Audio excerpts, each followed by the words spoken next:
Patrick Hutzel from intensivecarehotline.com with another quick tip for families in intensive care. So today's tip is a case study and also another testimony from a client. So a lady signed up with us, and her 89-year-old mother presented with COVID-19 pneumonia into ICU with ongoing respiratory failure, with hypoxia, delirium, acute on chronic kidney failure, acute on chronic heart failure, with preserved ejection fraction. Now, initially, she went on high-flow nasal cannula, high-flow nasal prongs, as well as, Bumex to diurese her to get the kidneys going. And then she went on to BiPAP. And she went on to BiPAP for quite a few days. And during those days of BiPAP, they were basically not giving any nutrition to this lady, right? So, and I mean, there has been enough studies done that during a critical illness in ICU, nutrition for patients need to be optimized. You can't find a critical illness if you're not getting nutrients or fluids, right? So the clients or the patient's daughter reached out to us and signed up for some consulting. And then I advised her that, this lady needs some nutrition as soon as possible. And she already has a nasogastric tube. I guess the challenge here is that, with BiPAP and a nasogastric tube, you have to be very careful giving nutrients through the nasogastric tube, because there's a real risk for aspiration. And then when people aspirate while they're on BiPAP, the risk of them needing intubation, a breathing tube in the mouth, and getting attached to a ventilator and potentially needing an induced coma are pretty high, right? So you have to be very measured in your approach here. But one way forward here is always to give TPN, right? Now, this lady, our client, had no idea what TPN was. So I suggested to her, well, let's suggest TPN here, because the intensive care team said, well, she can't have any nutrition, but you could also say her mother getting weaker and weaker. Whilst the BiPAP was improving her lung situation, her respiratory situation, she was getting weaker as time went on because she had no nutrition. So, like I said, we suggested to her to put the pressure back on the ICU team and say, well, this lady needs TPN so she can improve her nutritional status and fight the critical illness. And we set her up with questions to ask, and all of a sudden things changed. They were starting to be for TPN. And what you also need to understand when you advocate for TPN in ICUs, you often get the spiel of, well, there's a high infection risk, and there probably is a higher infection risk because patients need a central line or a PICC line. Right, and I'm not going into too much detail here now about central lines and PICC lines. I've covered that in other videos, and I've covered that, in our section about TPN. But, you can't go without nutrition or fluid intake for days on end whilst fighting a critical illness. So, and here's what the client says. She says, your involvement changed everything. We went from grim, not leaving the ICU, so now to leaving the ICU to progressive care, and she's off the BiPAP and she's getting nutrition.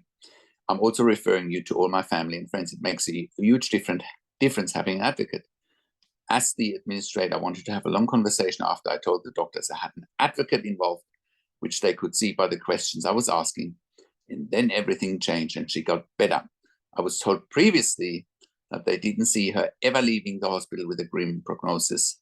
What an amazing difference it makes asking the right questions and knowing what to look for and knowing what questions to ask. Yeah, I can preach here for another 1,000 videos that you need help when you have a loved one in intensive care and that you can't manage it by yourself.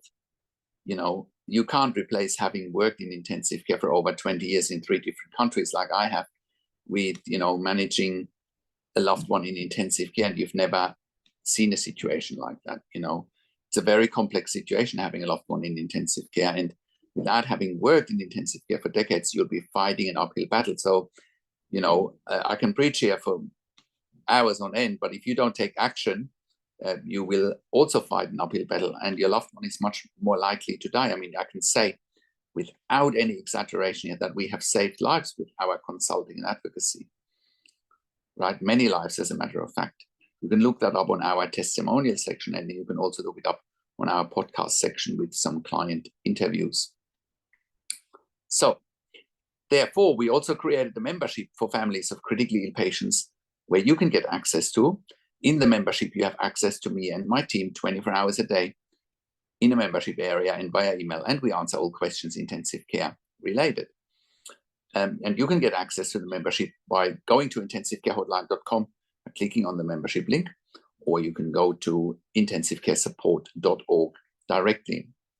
Again, in the membership, you have access to me and my team 24 hours a day in a membership area and via email, and we answer all questions intensive care related. You also get access to 21 ebooks and videos in the membership that are not publicly available that answer all questions for families in intensive care. I also offer one-on-one consulting and advocacy over the phone, Zoom, Skype, WhatsApp, whichever medium works best for you. And I talk to you and your families directly, and I talk to doctors and nurses directly.